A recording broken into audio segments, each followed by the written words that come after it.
Hello friends, I am Ved Prakash Chaudhary और मैं आज आपकी ज्योग्राफी क्लास लूँगा। तो हम सबसे पहले ज्योग्राफी में टॉपिक डिस्कस करने वाले हैं भारत का प्राकृतिक विभाजन, the physical division of India. Okay, Bharat का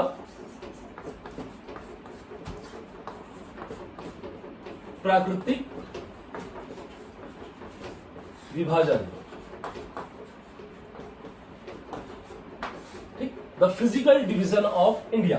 ठीक, तो भारत को जब भी हम किसी भी चीज को पढ़े तो हमें उसे बिल्कुल पार्ट वाइज डिवाइड करना बहुत जरूरी है, क्योंकि चीजों को हम एक साथ नहीं पढ़ सकते। अगर उसे अच्छे से समझना है तो उसे हमें पार्ट टू पार्ट डिवाइड करना पड़ेगा। कैसे? तो हमने भारत के प्राकृतिक विभाजन या फिजिकल डिवीजन को समझने के लिए उसे 5 भागों में बांटा है। ठीक, पहला आपका हो गया हिमालय श्रृंखला। हिमालय श्रृंखला, या जिसे आप उत्तर तथा पूर्वोत्तर की पहाड़ियां भी कह सकते हैं। पूर्वोत्तर की पहाड़ियां भी कह सकते हैं। ठीक, दूसरा जो भाग है वह है उत्तर का या उत्तर भारत का विशाल मैदान। उत्तर भारत का विशाल मैदान। ठीक, तीसरा जो पार्ट है वह बहुत इंपॉर्टेंट है और सबसे बड़ा भी है, प्रायद्वीपीय पठार। क्या है? प्रायद्वीपीय भारत बोले जिसे, प्रायद्वीपीय भारत। ठीक, और जो चौथा है डिवीजन, उसे हम तटीय मैदान के रूप में जानते हैं, तटीय मैदान। और पांचवा आपका ये द्वीप समूह आ जाता है, द्वीप समूह। ठीक है, तो पहला क्या हो गया आपका हिमालय श्रृंखला, या इसे आप हिमालय पर्वत श्रृंखला कहें या उत्तर तथा पूर्वोत्तर की पहाड़ियां। दूसरा आपका उत्तर भारत का विशाल मैदान।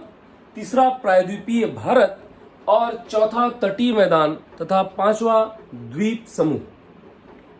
देखो, भारत को जानने के लिए यूपीएससी में जो क्वेश्चंस आते हैं प्राकृतिक विभाजन से, थोड़े डीप क्वेश्चंस भी आते हैं और कुछ इजी क्वेश्चंस भी आते हैं। डायरेक्टली पहाड़ों के नाम पूछ देते हैं, फेमस जो श्रृंखला है उनका नाम पूछ देंगे, कुछ दर्रों के नाम पूछ देंगे। तो ज्यादा टफ भी आते हैं इससे और इजी क्वेश्चंस भी आते हैं, इसलिए इसको थोड़ा डिटेल करना भी जरूरी है। ठीक, तो आपको कभी भी भारत को स्टडी करना है तो भारत के पूरे फिजिकल डिवीजन को समझना पड़ेगा। आप अच्छे तरीके से भारत को समझ सकते हैं तब जब आपका विजुअलाइजेशन बहुत ही तगड़ा हो। कैसे होगा वो होगा मैप की मदद से। अगर मैं बोलूं आपको कि ये आप रट सकते हो पूरा, तो आप बोलोगे जी सर 5 मिनट का वक्त दीजिए, हम रट सकते हैं। ठीक है, बहुत अच्छी बात है, आप रट सकते हैं। लेकिन यही चीज अगर आपको बिना आपने एक दिन पढ़ा और 7 दिन नहीं पढ़ा, 7वें दिन अगर मैं पूछूं तब आपको कहीं ना कहीं कंफ्यूजन होगा। लेकिन इसी चीज को अगर मैं मैप में बता दूं तो आपको वो कभी नहीं भूलेगा। क्यों? क्योंकि हम जो चीज विजुलाइज करते हैं वो हमारे दिमाग में परमानेंटली बस जाती है। कैसे? ये देखिए, ये आपका प्रायद्वीपीय भारत से लेकर पर्वत श्रृंखला से लेकर प्रायद्वीपीय भारत में बनाने जा रहा हूं। ये देखिए, छोटा सा ही बनाऊंगा, ज्यादा बड़ा नहीं। ये इस तरीके से ये आप समझ सकते हैं भारत को। ये है?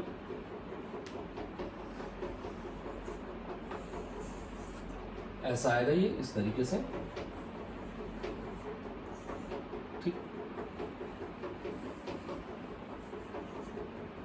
ये आपका भारत है। ठीक, अब भारत में आपने जो प्राकृतिक विभाजन पढ़े उसको आप मैप में डिक्टेट कर दीजिए, तो आप कभी नहीं भूलेंगे। और बिल्कुल एग्जाम में आपका जो डर रहता है उसमें भी आपकी ये चीजें बिल्कुल दिमाग में आती हैं। इसका मतलब ये है कि क्वेश्चन ज्यादा अच्छे तरीके से आप बना सकते हो। अगर मैं बोलूं कि हिमालय श्रृंखला या उत्तर या पूर्वोत्तर की पहाड़ियां, तो ये देखिए, ये यहां से इस तरीके से आएंगी। ये देखिए, ठीक, आपको सिंधु के गार्ज से लेकर नामचा बरुआ अर्थात ब्रह्मपुत्र के गार्ज तक आपको लंबा चौड़ा हिमालय श्रृंखला मिलेगी। इसको हम 3 पार्ट में बांट सकते हैं। पहला वृहद हिमालय, दूसरा लघु या मध्य हिमालय, और जो तीसरा है इसे हम कहेंगे शिवालिक या निम्न हिमालय, या इसे कभी कभी बाह्य हिमालय भी कहा जाता है। ठीक, वैसे ही वृहद हिमालय को आंतरिक हिमालय के नाम से भी हम जानते हैं। तो ये हिमालय श्रृंखला है, कई श्रेणियां हैं, जैसे कि आपका यहाँ पे नंगा पर्वत है, ठीक है, यहाँ पे कई कुल्लू मनाली की पहाड़ियां हैं, मसूरी, आपकी दार्जिलिंग, ये सब फेमस यहाँ पे स्थल है। ठीक, उसी के साथ आपके नेपाल से भी होके गुजरता है, जहाँ पे सबसे ऊंची चोटी वर्ल्ड की माउंट एवरेस्ट स्थित है 8,850 मीटर की। और यहीं पर आप इधर आएंगे तो आपको नामचा बरुआ और आपको सिक्किम के क्षेत्र में कंचनजंगा, जो कि वर्ल्ड की 3rd लार्जेस्ट पीक है, वो भी आपको यहाँ पे मिलेगी। ठीक, तो हिमालय श्रृंखला आपने देख लिया। उत्तर, देखिए इसको नाम क्यों दिया, क्योंकि उत्तर एवं पूर्वोत्तर की पहाड़ियां इसलिए दिया क्योंकि यहाँ भारत का उत्तरी क्षेत्र के साथ साथ पूर्वोत्तर भारत भी शामिल है। दूसरा बात करें हम उत्तर भारत का विशाल मैदान, तो ये देखिए, ये इस तरीके से उत्तर भारत का विशाल मैदान गंगा और यमुना के दोआब क्षेत्र से गुजरते हुए, अगर मैं बोलूं कि ये मैदान का निर्माण कैसे हुआ है, तो नदियों के द्वारा बहाकर लाए गए जो गाद है, उसके गाद के जमा होने से यह मैदानों का निर्माण हुआ है, जो कि सर्वाधिक उर्वर होते हैं। ठीक, अब देखिए ये उत्तर भारत का विशाल मैदान हो गया। अब आप आएंगे तो यहां से आपको राजस्थान के इधर ऊपर क्षेत्र से आपको मिलेगा प्रायद्वीप पठार, जो कि बकायदा पश्चिम बंगाल के और झारखंड के अंतिम राजमहल की पहाड़ियों तक विस्तृत है। और ये देखिए मैं किनारे किनारे ले रहा हूं, आपको बताऊंगा उसका रीजन क्या है। ये देखिए, ये आपका संपूर्ण तौर पे प्रायद्वीपीय भारत है। क्या है? प्रायद्वीपीय भारत। ठीक, अब ये जो हिस्सा छुटा हुआ दिख रहा है आपको, ये आपका तटीय मैदान है, और यहाँ पर आपका अंडमान और निकोबार द्वीप समूह, और यहाँ पर मुंगों की चट्टानों से बना हुआ लक्षद्वीप, तो ये द्वीप समूह में आएगा। मेरे ख्याल से आप बहुत अच्छे समझ गए होंगे कि भारत को मैंने 5 भागों में बांट दिया है। पहला हिमालय श्रृंखला, दूसरा उत्तर भारत का विशाल मैदान, तीसरा प्रायद्वीपीय भारत, चौथा तटीय मैदान, और 5वां द्वीप समूह। इस तरीके से मार्किंग कर दें, तो जब भी आप नोट्स बनाएंगे इसी तरीके से बनाएंगे। अगर आप चीजों को कम लिखते हैं लेकिन मैपिंग ज्यादा करते हैं, तो लास्ट टाइम तक एग्जाम के आपको वो चीज याद रहती है। बिल्कुल ये अपना पुराना एक्सपीरियंस है जो मैं आपसे शेयर कर रहा हूं। ठीक, अब हम अगर डिटेल जाएं तो हिमालय श्रृंखला को हम डिटेल कर सकते हैं आगे आने वाले लेक्चर्स में, उसको देखिए।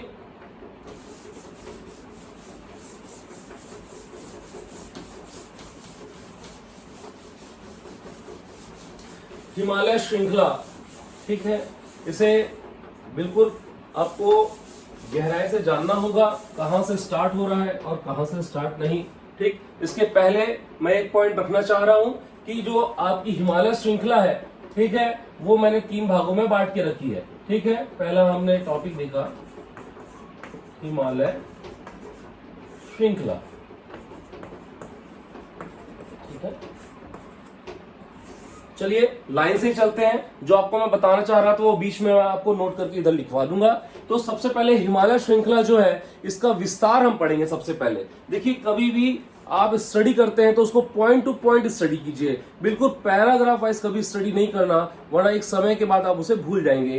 तो बिल्कुल आप नोट्स बनाते हुए चलेंगे कि पहला जो पॉइंट है वो है विस्तार। तो इसका विस्तार कहां से कहां तक है अगर मैं बोलूं, तो भारत के या उत्तरी भारत के पश्चिमी क्षेत्र में सिंधु के गार्ज से, सिंधु नदी के गार्ज से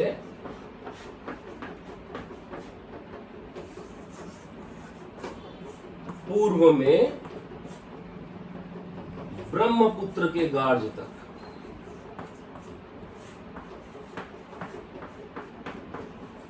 अर्थात ब्रैकेट में लिख सकते हैं आप नामचा बरुआ, ठीक है, वहां की नामचा बरुआ, गार्ज तक यह विस्तारित है। ठीक, इसकी लंबाई एनसीईआरटी में 2400 किलोमीटर मिलती है, कुछ राइटर्स इसे 2500 किलोमीटर भी दर्शाते हैं। ठीक है, तो आप जो डेटा है वो एनसीईआरटी का लेंगे 2400 किलोमीटर। ठीक, ये तो बात विस्तार की हो गई। ठीक, और आपको मैं बताना चाहूं तो ये देखिए, ये इस तरह से भारत का जो अपना सर है, ठीक है, ये इस तरीके से। तो आप देखेंगे पाकिस्तान के क्षेत्र में एक हिंदू कुश पर्वत है, आपका सुलेमान पर्वत है, ठीक। वहीं चाइना में देखेंगे आप तो कुनलुन पर्वत है, ठीक है, इस तरीके से विस्तारित है। और भारत के सबसे उत्तरी क्षेत्र में देखेंगे तो काराकोरम पर्वत है, जिसे हम ट्रांस हिमालय भी कहते हैं। ये जो तीनों पर्वत श्रृंखलाएं, इनकी श्रेणी जो है वो पामीर के क्षेत्र में आके मिलती है। इन तीनों पर्वत श्रृंखलाओं की जो चोटी है, या इन तीनों पर्वत श्रृंखलाएं जो है पामीर के जो आपका पामीर का पठार है उसमें आकर मिलती है। इसीलिए पामीर को संसार की छत भी कहा गया है। ठीक, याद रखिएगा कि अभी आपका हिमालय स्टार्ट नहीं हुआ है। अभी मैं बात कर रहा हूं कि पाकिस्तान के क्षेत्र में जो है ये सब हिमालय के हिस्से हैं, लेकिन अब जब देश अलग हो जाता है तो हम उनके अनुसार उनकी श्रृंखलाओं को पढ़ते हैं। ठीक, तो इधर आपका हिंदू कुश और सुलेमान पर्वत मिलता है। भारत के सबसे उत्तरी छोर पे मिलता है आपको ट्रांस क्षेत्र पे कौन सा, काराकोरम, जिसे हम K2 माउंट K2 या गॉडविन ऑस्टिन भी कहते हैं। और चाइना के क्षेत्र में मिलता है, जो कि तिब्बत का क्षेत्र है मुख्य तौर पे, वो है कुनलुन। इन तीनों की जो श्रृंखला है वो पामीर के पठार पे आके मिलती है, इसीलिए पामीर के पठार को संसार की छत भी कहते हैं, the roof of the world. ठीक, अब देखिए जो वृहद हिमालय है, सबसे पहला हिमालय श्रृंखला का हमने विस्तार पढ़ लिया। अब देखते हैं उसके कितने भागों में बांटा गया है। तो पहला भाग है आपका वृहद हिमालय, जो मैंने आपको बताया है, ठीक, जिसे आंतरिक हिमालय भी कहते हैं। दूसरा लघु हिमालय, जिसे आप मध्य हिमालय के नाम से भी जानते हो। और तीसरा शिवालिक हिमालय, जो कि बाह्य हिमालय तथा निम्न हिमालय के नाम से प्रसिद्ध है। ठीक, तो आप देखेंगे, ये देखिए इस तरीके से वृहद हिमालय जाएगा, फिर आपका लघु हिमालय, और नेपाल के तराई क्षेत्र से होकर उत्तर प्रदेश के क्षेत्र को टच करते हुए कहां जाएगा आपका शिवालिक हिमालय। तो इससे क्वेश्चन जो बनते हैं, पूरा टॉपिक खत्म होने के बाद मैं एक एक क्वेश्चन आपको बताऊंगा कि कहां कहां से क्वेश्चंस पूछे जाते हैं, और मैं आपको ये भी बताऊंगा कि भविष्य में कहां से क्वेश्चन ये पूछने की संभावना है। ठीक, तो ये इस तरीके से वृहद हिमालय, लघु हिमालय और आपका शिवालिक हिमालय है। इंपॉर्टेंट चीज जो मैं आपको बताने वाला था वो आप बॉक्स में लिखेंगे बकायदा नोट करके।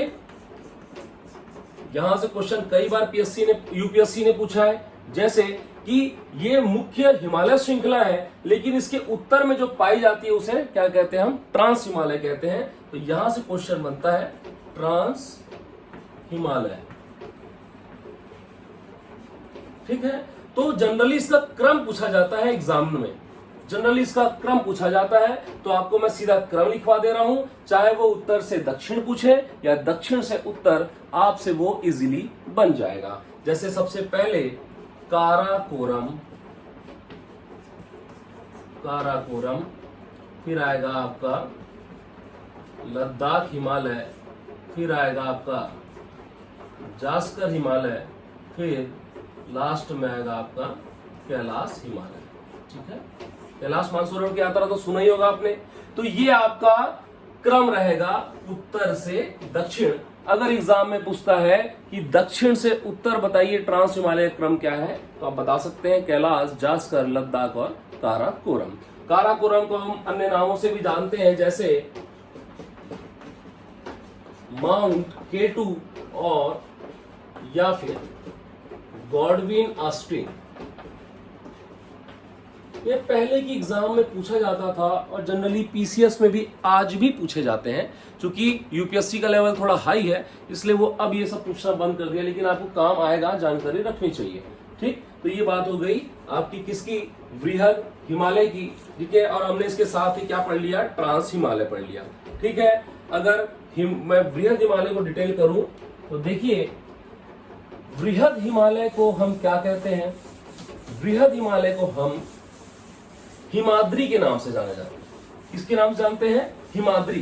क्यों, क्योंकि वह साल भर हिम से ढकी होती है, क्योंकि वो साल भर हिम से ढकी होती है। तो हम पहला पढ़ने जा रहे हैं वृहद हिमालय। ठीक है, तो सबसे इंपॉर्टेंट पॉइंट क्या है, इसे हम क्या कहते हैं, और हिमाद्री कहते हैं। ठीक है। रीजन आप लिख सकते हैं क्यों हिमाद्री कहते हैं, चूंकि यहाँ सदा हिमाच्छादित रहती है ये जगह, अर्थात हमेशा बर्फ से ढकी हुई रहती है, इसलिए हम इसे हिमाद्री कहते हैं। इसकी प्रमुख चोटियों की मैं अगर बात करूं जो कि डायरेक्टली एग्जाम में पूछी जाती हैं, प्रमुख चोटियां तो बहुत ही फेमस चोटियां हैं, आपने जनरली न्यूज़पेपर्स में, मैगजीन्स में और क्लासेस में आपने इसको नाम सुना होगा। आज एक बार फिर इसको देखिए। पहला सबसे आएगा आपका माउंट एवरेस्ट, माउंट एवरेस्ट, ठीक है। इसकी पहले जो ऊंचाई थी वो थी 8,848, पर वहां पे अभी भी आंतरिक क्रियाएं चल रही हैं और दो प्लेटें, यूरोपीय प्लेट और आपकी भारतीय प्लेट टकरा रही है और एक प्लेट का उत्थान हो रहा है और एक प्लेट अंदर धंसते जा रही है। तो जिस प्लेट का उत्थान हो रहा है, कम घनत्व की प्लेट, तो उसकी हाइट बढ़ते जा रही है। इसका रीजन है, मैं आपको क्लास में आगे पढ़ाऊंगा कि महाद्वीपीय विस्थापन, कॉन्टिनेंटल ड्रिफ्ट थ्योरी क्या होती है। ये पृथ्वी के उत्पत्ति के कारणों में से ही जुड़ा हुआ है, ठीक है। तो आपका माउंट एवरेस्ट हो गई जो कि विश्व की सबसे ऊंची चोटी है, ठीक है, सबसे ऊंची पीक है आपकी माउंट एवरेस्ट। और इसी के साथ आपकी, ये आपका नेपाल में, याद रखिएगा भाई, भारत में मत कर देना, ये आपकी नेपाल में, ठीक है। इसके साथ ही कंचनजंगा, कंचनजंगा ये भारत की है, सिक्किम, ठीक है। याद रखिएगा कंचनजंगा जो है वर्ल्ड की थर्ड लार्जेस्ट पीक है, थर्ड लार्जेस्ट, ठीक है, कंचनजंगा, ठीक है। और आप नेपाल की अगर बात करें कि हिमालय, बृहद हिमालय नेपाल में कहाँ कहाँ फैला है, तो वहां की भी कुछ प्रमुख चोटियों का नाम याद रखिए आप, जैसे धौलागिरी, अन्नपूर्णा,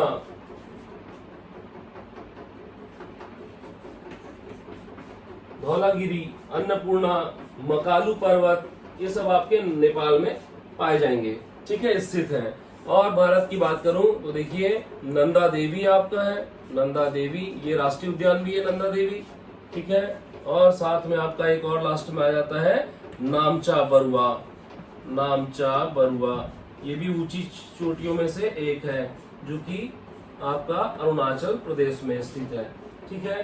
तो ये बृहद हिमालय की बात हो गई, ठीक है। कई बार यूपीएससी और पीएससीएस में क्वेश्चन आते रहे हैं माउंट एवरेस्ट से रिलेटेड कि सबसे पहले कौन चढ़ा, सबसे पहली महिला कौन है, सबसे पहली भारतीय महिला कौन है, सबसे पहली दिव्यांग महिला कौन है। तो कुछ कुछ फैक्ट्स हैं, जैसे कि सबसे पहले हिमालय एवरेस्ट में चढ़ने वाले जो व्यक्ति थे वो थे एडमंड हिलरी, एडमंड हिलरी, ठीक है। इनके साथ जो इनके शेरपा थे उनका नाम था तेंजिंग, क्या नाम था उनका, तेंजिंग नोर्गे, ठीक है। तो इनका नाम इनके साथ जोड़ा जाता है, ठीक है। सबसे पहले चढ़ने वाले व्यक्ति कौन थे, एडमंड हिलेरी, ठीक है। जुनको टाबेई, पहली महिला जुनको टाबेई, ये आपकी जापान की थी, जापान की थी ये। और ये हिलेरी भाई साहब जो थे वो न्यूजीलैंड के थे, कहां के थे, न्यूजीलैंड के थे, ठीक है। अगर मैं भारत की बात करूं, सीधा आऊं तो सबसे पहली भारतीय महिला जो थी वो थी बछेंद्री पाल, ठीक है। और अरुणिमा सिन्हा, आपने नाम सुना होगा, अरुणिमा सिन्हा, ये दिव्यांग महिला है जिन्होंने एवरेस्ट पे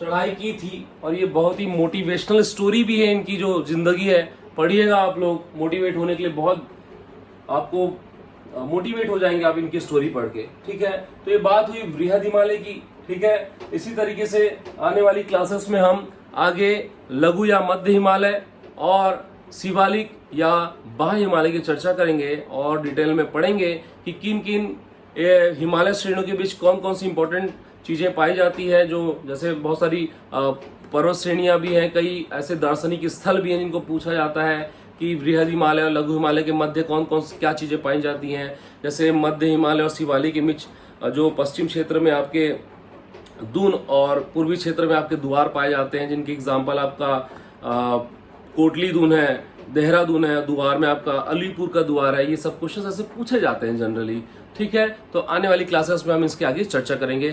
थैंक यू सो मच, आप कंटिन्यू स्टडी कीजिए। ठीक है, मिलते हैं फिर नेक्स्ट क्लास में। ओके।